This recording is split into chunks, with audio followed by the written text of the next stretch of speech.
আসসালামু আলাইকুম রহমতুল্লাহ বরকাতু।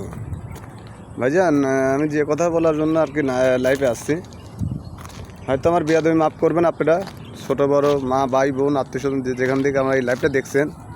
আশা করি কিছু কথা বুঝতে পারবেন, হয়তো কিছু কথা বুঝতে পারবেন না, যেহেতু আমি লেখাপড়া জানি না, বুঝছেন। আপনাদের মতো না এ পাশ বিয়ে পাশ আমি ছেলে না, আমি ছোটো মানুষ একটা প্রবাসের মাটিতে আছি।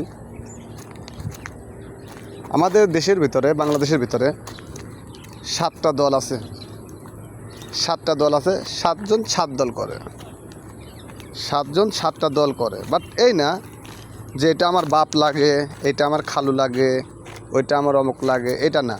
আমি বলেছি আমার দেশটাকে আমি শান্তশিষ্টভাবে চাই। দিন শেষে আমরা যারা প্রবাসী আছি, দেশ ও দেশের বাইরে যারা আছি, তারা প্রতিবাদী ভিডিও করে বা প্রতিবাদী কথাবার্তা বলে বা জানা অজানা কথাগুলো তাকে তোলে। হয়তো এমন কিছু কথা আছে যে 60 বছর বা 100 বছর লোকও জানে না, হয়তো একটা 12 বছর ছেলেটা জানে, বুঝছেন। একটা বাচ্চা ছেলে যতটুকু জানে, হয়তো 100 বছর লোক অতটুকু বোঝে না বা জানে না।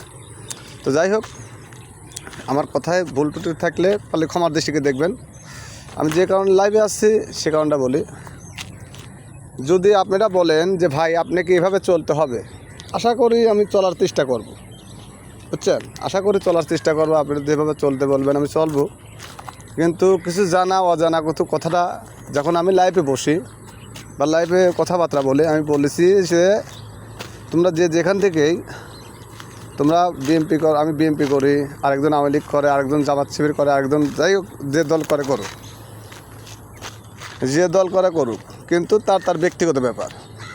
দিন শেষে বাংলাদেশ আমার দেশটা সুন্দর পরিবেশ, আমি এটা সুন্দর দুর্নীতিমুক্ত বাংলাদেশ চাই, দুর্নীতিমুক্ত বাংলাদেশ আমি এটা চাই। দিন শেষে সে আমার বিএনপিকে, আমি যে বিএনপি করি তা না, আপনি যে আওয়ামী লীগ করেন তা না, ওদের জামাত করে, আমি কাউকে সাপোর্টারলি কথা বলতে, আমি সবাইকে বলতেছি।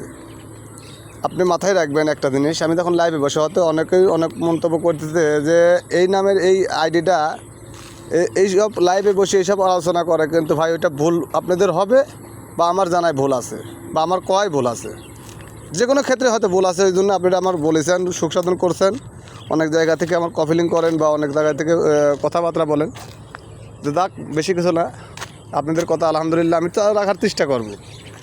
তবে ভাই একটা জিনিস কি, যদি কোনো জ্ঞানী লোকের জ্ঞান দেওয়া যায় সেগুলো জ্ঞান পায়, আর আমি তো অজ্ঞানী লোক। যদি আপনারা বসে সারি একটা কথা বলতেন, এরকম কফিলিং না করে বা সমালোচনা না করে যদি সামনাসামনি কথাটা বলতেন, ভাই আমি হয়তো আমার নিজেকে নিজে কন্ট্রোলে আসতাম, বুঝছেন।